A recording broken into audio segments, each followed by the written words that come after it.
Chapter 1. The Forgotten Vault. Daniel West was no stranger to the bizarre and unexplainable. A seasoned engineer with years of experience traversing the galaxy, he had encountered his fair share of alien technology, malfunctioning machines, and even the occasional hostile wildlife. But nothing had prepared him for the discovery that awaited him on the barren world of Kavra 9. Daniel stood at the helm of his small repair ship, the Tinkerer's Pride, staring at the desolate planet below. Kavra 9 was a wasteland, its surface pockmarked with craters and jagged rock formations. Long ago, it had been the site of a thriving alien civilization, but now it was a forgotten husk, devoid of life and brimming with ancient mysteries. Daniel had been contracted by a wealthy Zentari merchant to repair a malfunctioning mining drill on the planet, and while the job seemed simple enough, the merchant's warning about strange ruins lingered in his mind. As the ship descended through the planet's atmosphere, the controls vibrated under Daniel's hands. The glowing dust particles in the air gave the sky an otherworldly orange hue, casting long shadows across the rocky terrain. His ship landed with a soft thud, its stabilizers hissing as they made contact with the ground. Daniel grabbed his toolkit, a diagnostic scanner, and his personal plasma pistol just in case. The merchant's voice crackled through his communicator. "West, remember, you're here to fix the drill, not to explore. Those ruins are dangerous. Stick to the task, and you'll get paid."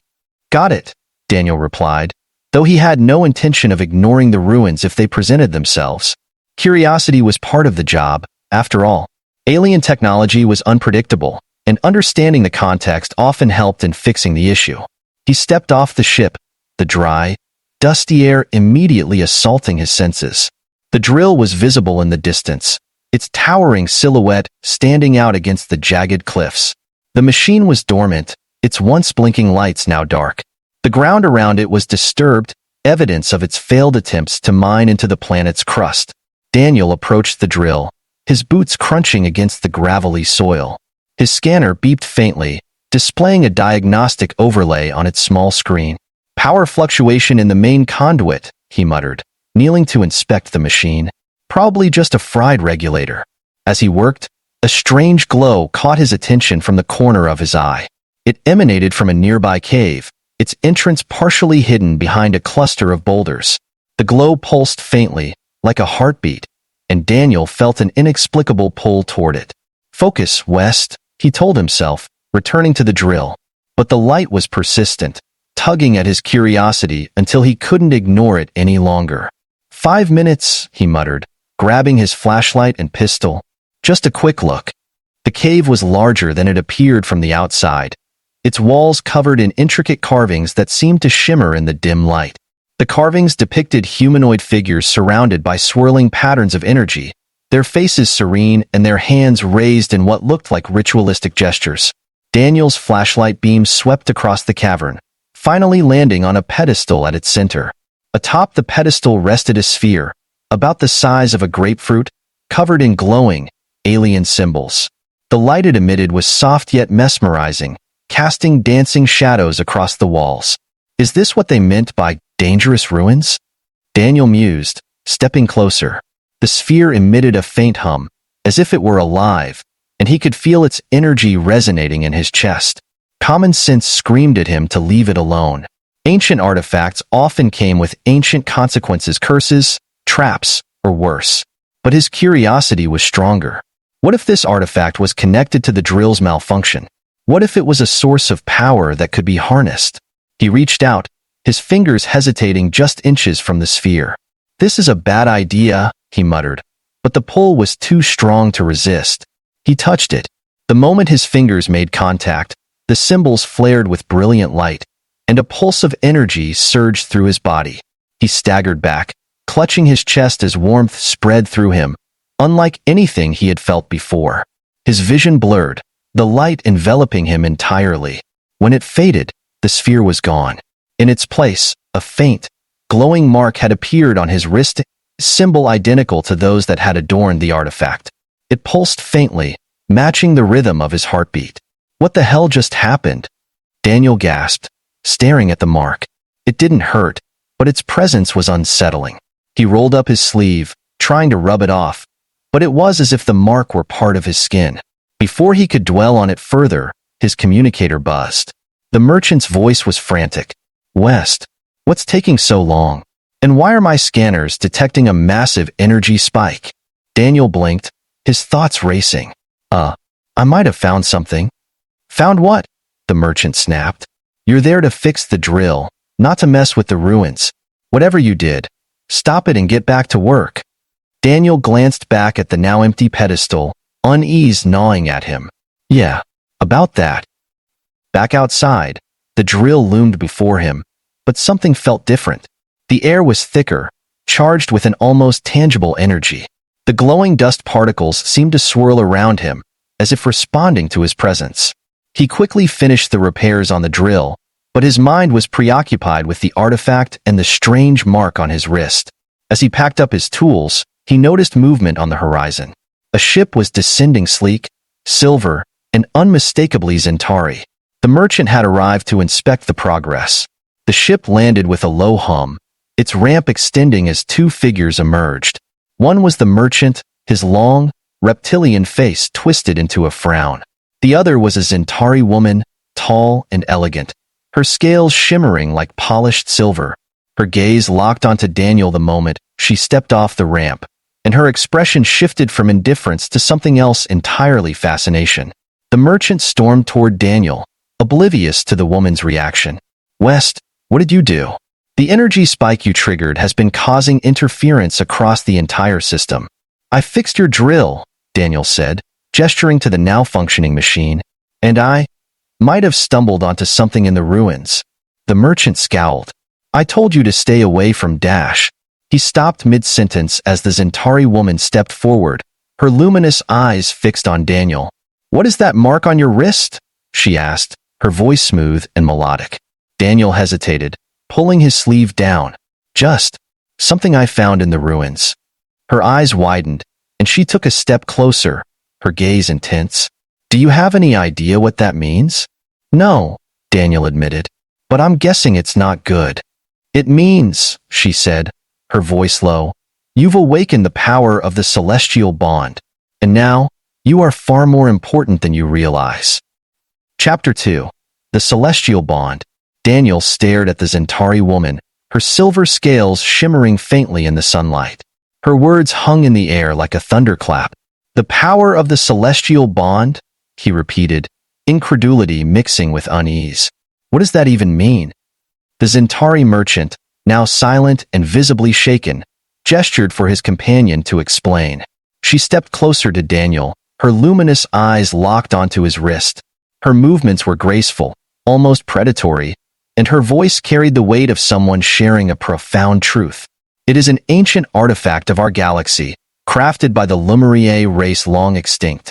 The celestial bond was said to amplify a being's presence, connecting them to the fundamental energy shared by all sentient life. To most, it is a myth. But you. She pointed to the glowing mark on his wrist. You have activated it. Daniel blinked, his mind reeling. So, what? It's a glorified tattoo? The Zentari woman's expression hardened. You don't understand. The bond doesn't just enhance your presence, it makes you irresistible, especially to those attuned to the artifact's energy. It is said that anyone in its influence feels an undeniable attraction, both physical and emotional. Daniel scoffed. Attraction? That's ridiculous. Is it? She replied, her gaze intense. Tell me, human, have you noticed the air around you? How it shifts? How we are drawn to you without knowing why? Daniel paused, recalling how the glowing dust particles outside the ruins had swirled around him as if alive. Even now, the Zentari woman stood closer than seemed appropriate, her silver-scaled hand brushing his wrist lightly as she spoke. The merchant, too, was uncharacteristically quiet, his normally abrasive demeanor replaced with a strange deference. Okay, Daniel said cautiously, pulling his hand back. Let's say you're right. What am I supposed to do with this? Bond? Turn it off? Throw it away? You misunderstand, she said, her tone softening. You cannot remove it. The bond has chosen you, and it will remain a part of you for the rest of your life. However, the power you wield is a blessing and a curse. Those attuned to the bond's energy will be drawn to you, sometimes uncontrollably. Drawn to me how? Daniel asked, narrowing his eyes. She hesitated, her luminous gaze flickering with a mix of admiration and concern. They will desire to be near you. Some may see you as a savior, others as an object of obsession. And for some, it may awaken feelings that go beyond reason. Daniel felt his stomach drop. You mean they'll fall in love with me? Among other things, she said, her voice dipping slightly. It is a force unlike any other. To wield it is to carry a burden you cannot escape. The first encounter. Before Daniel could respond, the merchant's communicator beeped, breaking the tense silence. An incoming transmission, the merchant muttered, tapping the device. From a Ketheri cruiser. Ketheri? Daniel repeated, recognizing the name of a warrior species known for their strict honor codes and unmatched combat prowess. What do they want? The merchant frowned as he read the transmission. They've picked up the energy spike from the artifact. They're requesting. No, demanding. To speak with the one who activated it. Fantastic, Daniel muttered. Just what I needed more attention. Moments later, the sleek form of a Ketheri battle cruiser descended through the atmosphere, its metallic hull gleaming in the sunlight. The vessel landed a short distance away, and a ramp extended. A group of Ketheri warriors marched out, their tall, muscular frames clad in ornate armor. At their head was a female warrior, her green-scaled skin glinting under the sunlight. She carried a ceremonial blade at her hip and moved with the confidence of someone who had never lost a battle. Her piercing yellow eyes locked onto Daniel the moment she saw him. You are the one, she said, her voice deep and resonant. The artifact's energy flows through you. Yeah, Daniel said, raising his marked wrist. That's me. The Ketheri woman strode forward, her warriors standing at attention behind her. I am Commander Syra of the Ketheri Honor Guard. The artifact you have awakened is of great significance to my people. Great, Daniel replied. Want to tell me how to turn it off? Syra frowned. Turn it off? You do not understand its importance. The bond is a symbol of leadership, strength, and unity. To awaken it is to claim a power that has been lost for millennia. I didn't claim anything, Daniel protested. I just touched it. And it responded to you, Syra said, stepping closer. The bond does not choose lightly. It has marked you as worthy. Daniel felt a mix of annoyance and unease. That's great and all, but I'm just an engineer. I fix things. I'm not some chosen one. Syra's gaze softened, a rare expression for a Ketheri. Perhaps you are more than you realize. The bond is not something to take lightly. Those who awaken it often change the course of history. A growing problem. Over the next few hours, Daniel found himself surrounded by an ever-growing group of admirers. The Zentari woman, whose name he learned was Liara, seemed increasingly fixated on him, her tone softening whenever she addressed him.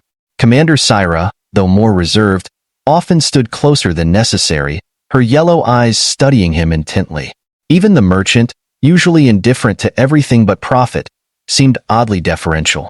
Daniel tried to keep his distance, but the effects of the bond were undeniable. Wherever he went, the air felt charged, as if the planet itself responded to his presence. Liara's compliments became more frequent, her silver-scaled hand brushing his arm whenever she spoke. Syra, though stoic, seemed to find excuses to speak with him, often offering cryptic advice about the bond's significance. The tension reached a boiling point when another ship landed, a sleek vessel belonging to the Aerolith, a species known for their psychic abilities. Its lone occupant, a tall, violet-skinned woman with glowing white eyes, stepped out and immediately fixed her gaze on Daniel. I felt the bond's awakening, she said, her voice like a melody. Its energy resonates across the stars. And you. Her glowing eyes softened. You are extraordinary. Daniel groaned. Not you too. The curse of power. As the day wore on, Daniel began to realize the full extent of his predicament. The bond wasn't just a mark, it was a magnet, drawing people to him in ways he couldn't control. Liara's admiration grew into infatuation, while Syra's stoicism gave way to subtle protectiveness. Even the Aerolith psychic, who introduced herself as Erin, seemed unable to resist his presence, her every word dripping with intrigue. Daniel pulled Liara and Syra aside, his frustration boiling over. This has to stop, he said. I can't deal with this whatever this is. There has to be a way to shut it down. The bond cannot be undone, Liara said, her voice filled with regret. But it can be controlled. How? Daniel asked, desperate. Syra stepped forward, her gaze steady. You must learn to wield its power. The bond is not just a curse, it is a tool. If you can master it, you can use it to unite, to inspire, and to protect. And if I don't want to? Daniel asked. Then the bond will consume you, Erin said, her voice soft but firm. You cannot ignore what you have become. Daniel stared at the glowing mark on his wrist, the weight of their words sinking in. He didn't ask for this power, but it was clear that he couldn't escape it. The question was no longer whether he would embrace the bond, it was how he would use it. Chapter 3. The Burden of Power. The glow of the mark on Daniel's wrist pulsed faintly as the sun set on Kavra 9, casting long shadows across the desolate landscape. He stood at the edge of the Zentari merchant's camp, staring out at the horizon. The wind carried whispers of sand and glowing dust, but it was the silence within that weighed on him. The mark was more than a symbol, it was a reminder that his life would never be the same. Behind him, the tension in the camp was palpable. Liara, the elegant Centauri woman, paced near the merchant's ship, her silver-scaled arms crossed as she occasionally cast glances in Daniel's direction. Commander Syra of the Ketheri Honor Guard stood nearby, her imposing frame as still as a statue, though her piercing yellow eyes followed Daniel's every move. Erin, the Aerolith psychic, sat cross-legged on the ground, her glowing white eyes closed in concentration as if meditating on the energy surrounding them. Daniel turned to face them, his frustration boiling over. All right, let's get something straight. I didn't ask for this bond. I don't want it, and I sure as hell don't know how to control it. So if any of you have solutions, now's the time. Erin opened her eyes, the faint glow intensifying. The bond cannot be removed, Daniel. It is a connection to the celestial force, a web of energy that binds all sentient life. It has chosen you, and denying it will only cause imbalance. Imbalance? Daniel repeated, his voice tinged with sarcasm. What does that even mean? I didn't sign up to be the galaxy's latest experiment. Liara stepped forward, her silver-scaled hand brushing against his arm. The bond is not a curse, Daniel. It is a gift, but one that requires understanding. You have the power to inspire loyalty, to bring unity where there is chaos. That is why the artifact chose you. Daniel shook his head, stepping away from her touch. You make it sound like I'm some kind of messiah. I'm not. I'm just a mechanic who happened to be in the wrong place at the wrong time. Syra's deep voice cut through the tension. The bond does not care about titles or skills. It cares about strength of will, of heart, of character. You have shown all three, whether you realize it or not. Daniel scoffed. Great. So now I'm supposed to save the galaxy or something. Erin's expression softened. Not the galaxy, but perhaps you are meant to save us. The pull of the bond. As the night deepened, the camp settled into an uneasy quiet. Daniel sat alone near a small fire, staring at the glowing mark on his wrist. It seemed to pulse in time with his heartbeat, a constant reminder of the artifact's power. He couldn't deny what was happening. There was a tangible shift in the air whenever he was near the others. They gravitated toward him, their emotions amplified in ways he didn't fully understand.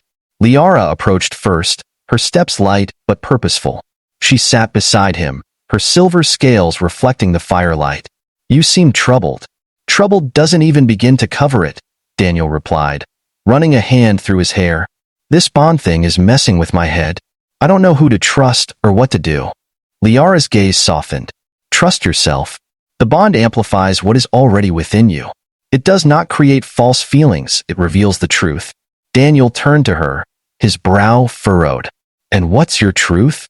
Liara hesitated, her silver eyes searching his face. I feel drawn to you, not because of the bond, but because of who you are. Your kindness, your strength, they shine through, even when you doubt yourself. Before Daniel could respond, Syra approached, her towering form casting a shadow over them. She crossed her arms, her expression unreadable. You should not isolate yourself, human. The bond is not something to fight alone. Daniel sighed. Is there anyone here who isn't affected by this thing? Erin's voice floated over to them as she joined the group, her glowing eyes serene. No one can resist the bond's influence, Daniel, but its power can be tempered. It requires balance and understanding of the connection between yourself and those around you. Daniel leaned forward, his elbows resting on his knees. And how exactly am I supposed to balance this? Everywhere I go, people are going to act like this? Like I'm irresistible? Erin tilted her head, a faint smile on her lips. Irresistible is not the right word. The bond makes you a focal point, a beacon. It heightens emotions, amplifies desires, and draws out the truth in others. That is its power.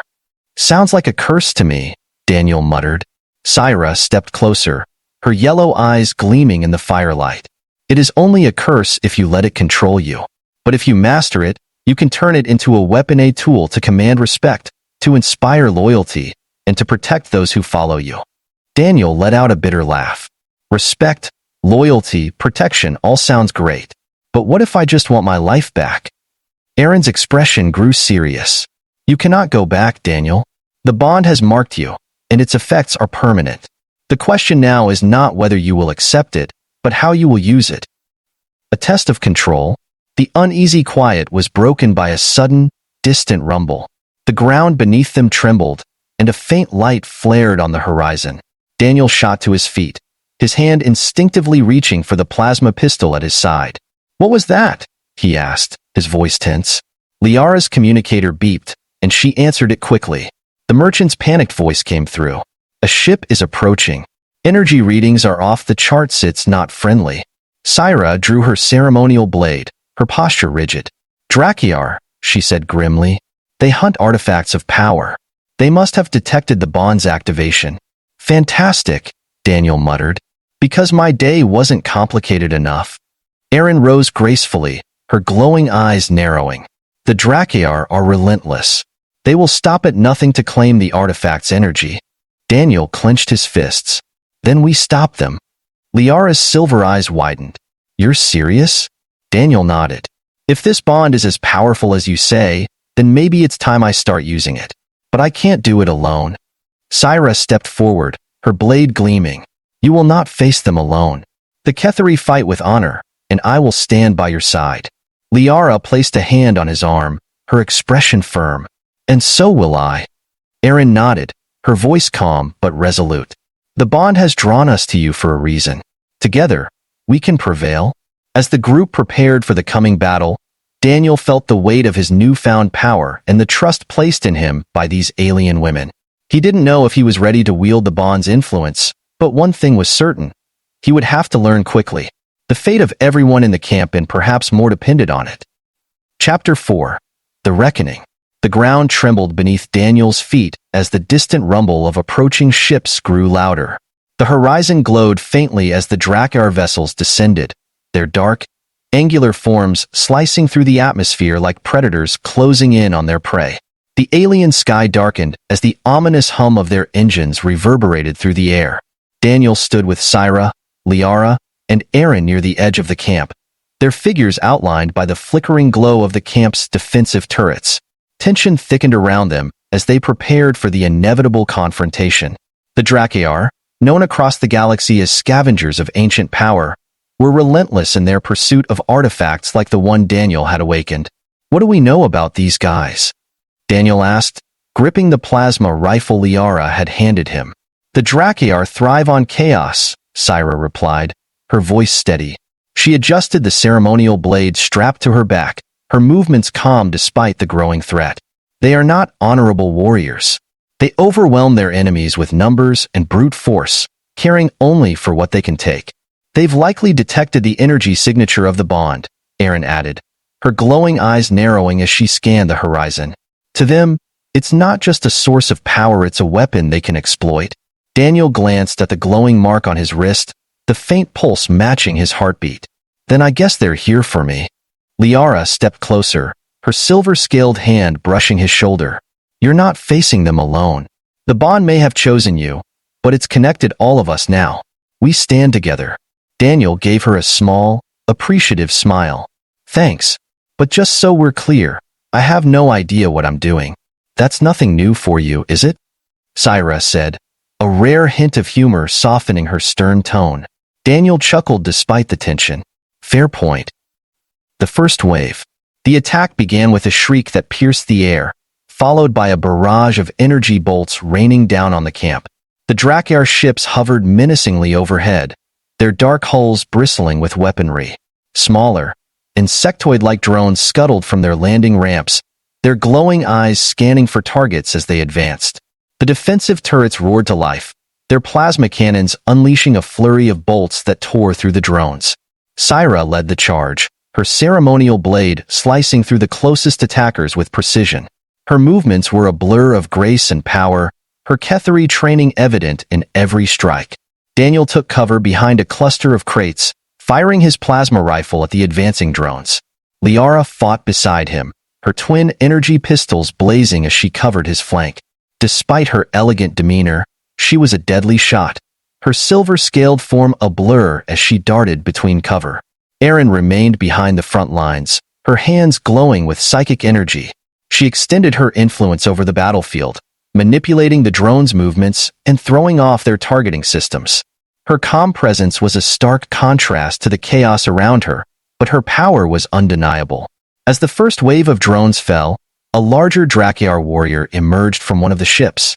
Its towering frame was covered in chitinous armor, and its clawed hands crackled with energy.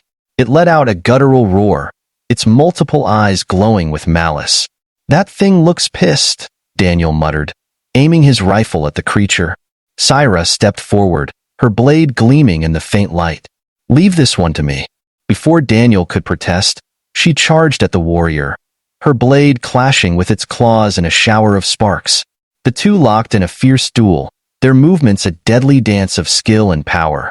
Syra's strikes were precise, her strength unmatched, but the Drakkar's brute force was formidable. "Should we help her?" Daniel asked, glancing at Liara. "She would not accept it," Liara replied, firing at another wave of drones. "To the Ketheri, honor demands that she face her opponent alone." Daniel shook his head. "I don't get you people." The turning point. As the battle raged on, Daniel felt the mark on his wrist pulse more intensely. The sensation spread through his body, filling him with a strange warmth and clarity. The chaos around him seemed to slow, every detail sharpening in his mind. "What's happening to me?" he muttered, gripping his rifle tightly. "The bond is awakening further," Erin said, her glowing eyes locked onto him. "It senses your need and amplifies your connection to those around you. Use it."